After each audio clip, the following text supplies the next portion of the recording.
Hi guys, this is my second tutorial session on web application firewalls. Today I will show you the installation process of application firewalls. First of all, you need to install web application firewalls. You need to install Python runtime environments.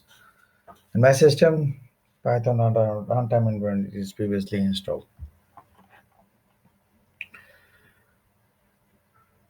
So I open this command from Windows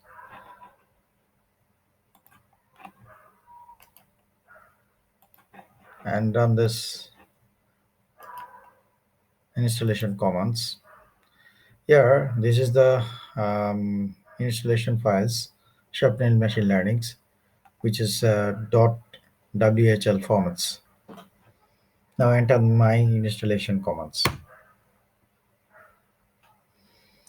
Now the SAPNIL machine learnings successfully installed. Now this all library functions or application files available for any any programs or any applications. Now I go to this sample web applications.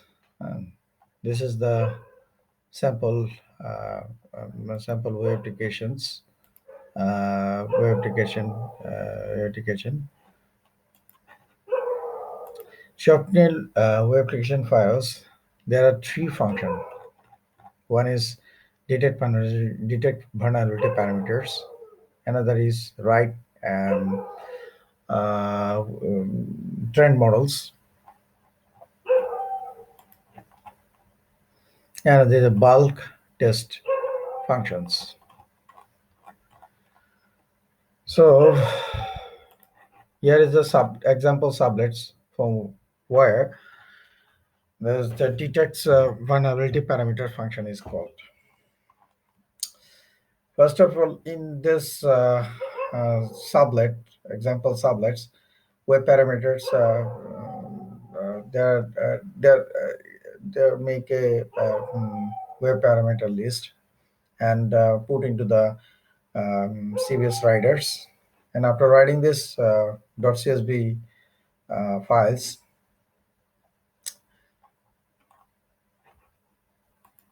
we call those detect vulnerability parameter functions, where there are two parameters. One is web request parameters, request objects, and another is .csv files, file paths.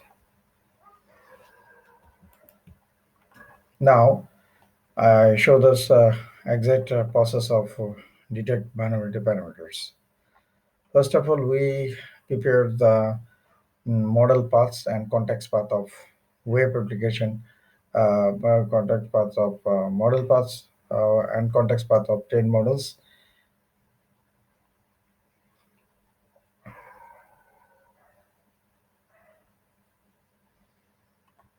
Now we call live vulnerability detection functions. After calling these functions, it will returns the exact results of all web parameter verification. If there are false results of vulnerabilities in all parameters results, so these parameters are clean parameters, and that they don't contain any skipped uh, values. So then you can perform any normal operation in user runtime environments. And and if web application firewalls detects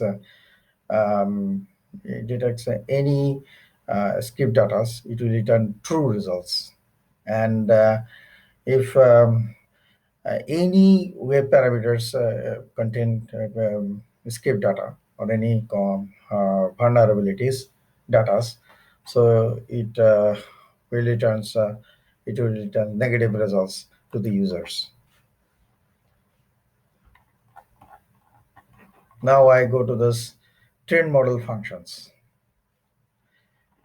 This is the example sublets. In this sublets, we upload those train input data sets uh, into the web context paths.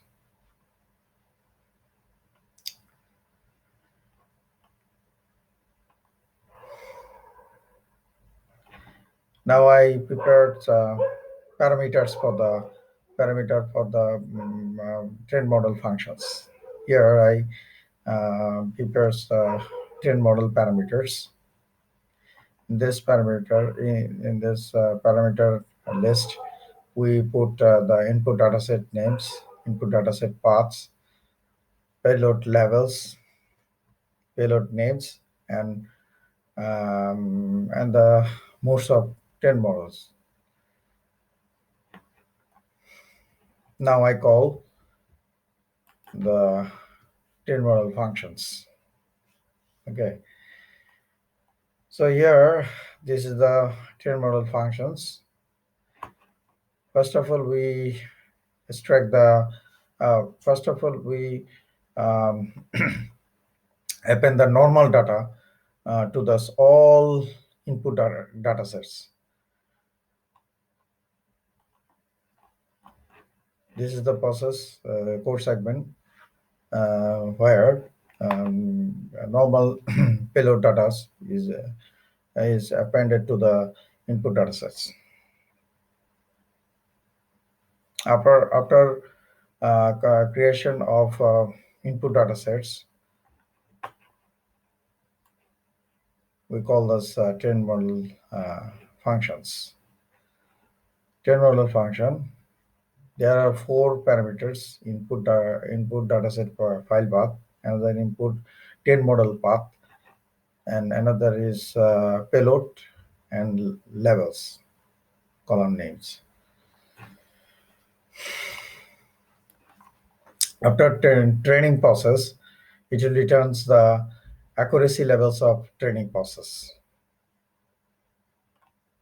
This is the accuracy results, and it will returns this the accuracy result returned to this user. So this is the initial deployment process of application files in Java applications. Thanks for watching these videos.